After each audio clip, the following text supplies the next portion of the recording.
नमस्कार.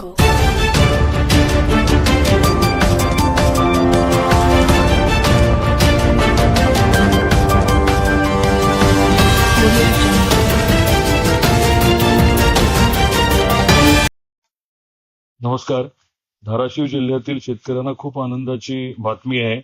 खरीप 2025चा पीक विमा जो आपल्या राज्य कमिटीने मंजूर केला होता, त्याच्या विरोधामध्ये पीक विमा कंपनी केंद्रातल्या TSE कडे गेली होती आणि केंद्रातली जी कमिटी सल्लागार कमिटी आहे, म्हणजे ते केंद्रातली तांत्रिक सल्लागार समिती जी आहे, त्यांनी देखील आपल्या राज्यातल्या कमिटीचा जो काही निर्णय होता तो कायम ठेवलाय आणि शेतकऱ्यांना 7 दिवसाच्या आत पीक विमा अदा करण्याच्या बाबतीत सक्त असे निर्देश दिलेले आहेत.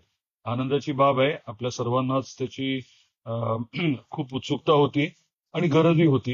प्राप्त परिस्थितीमध्ये आपल्या भागातल्या शेतकऱ्यांना साधारण एक 300-350 कोटी रुपये आता उपलब्ध होतील आणि ही कमिटी अशी आहे की ज्याचा आदेश पाळणं हे विमा कंपनीला बंधनकारक आहे.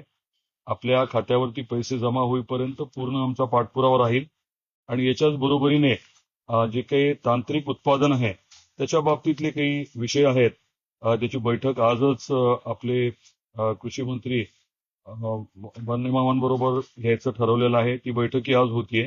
त्यामुळे एकीकडे जो काही 50-50चा निर्णय होता त्याच्या अनुषंगाने मिळणारे 300-350 कोटी रुपये हे येत्या 7 दिवसात आपल्या खात्यावरती जमा व्हायला सुरुवात होतील. ही खूप महत्वाची बाब आहे. जो काही पाठपुरावा, जे काही कष्ट सगळ्यांनी घेतले, त्याचं हे फळच म्हणावं लागेल आणि ज्यांनी या प्रक्रियेत आपल्याला सहकार्य केलं त्या सर्वांचे मी मनापासून आभार व्यक्त करतो. आणि मी म्हटल्याप्रमाणे हे पैसे खात्यावरती जमा होईपर्यंत आमचे पूर्ण ताकदीने प्रयत्न राहतील. लवकरात लवकर कसं मिळेल यासाठी आमचे प्रयत्न राहतील आणि आपलं देखील या विषयात सहकार्य राहू द्या. तांत्रिक उत्पादनाच्या बाबतीत मात्र आपल्याला केंद्र सरकारपर्यंत जावं लागणार आहे. जो निर्णय घेतलेला आहे त्याच्या बाबतीत बदल करण्यासाठी देखील मी योग्य पद्धतीने प्रयत्न करतोय. आपलं सहकार्य राहू द्या. खरंच मनापासून आनंद झाला, कारण सारखं सगळ्यांचं म्हणणं होतं की कुठपर्यंत आला विषय. 2021च्या बाबतीमध्ये आपल्याला कल्पना आहे की अजूनही आपण सुप्रीम कोर्टमध्ये आहोत आणि याच महिन्यामध्ये तारखा आहेत. सुप्रीम कोर्टमध्ये आपल्या 20 आणि 21चा लढा जो आहे तो चालू आहे. तिथे देखील पूर्ण लक्ष आहे आणि पूर्ण ताकदीने आपण तिथे काम करतोय. यश नक्की आपल्याला मिळेल.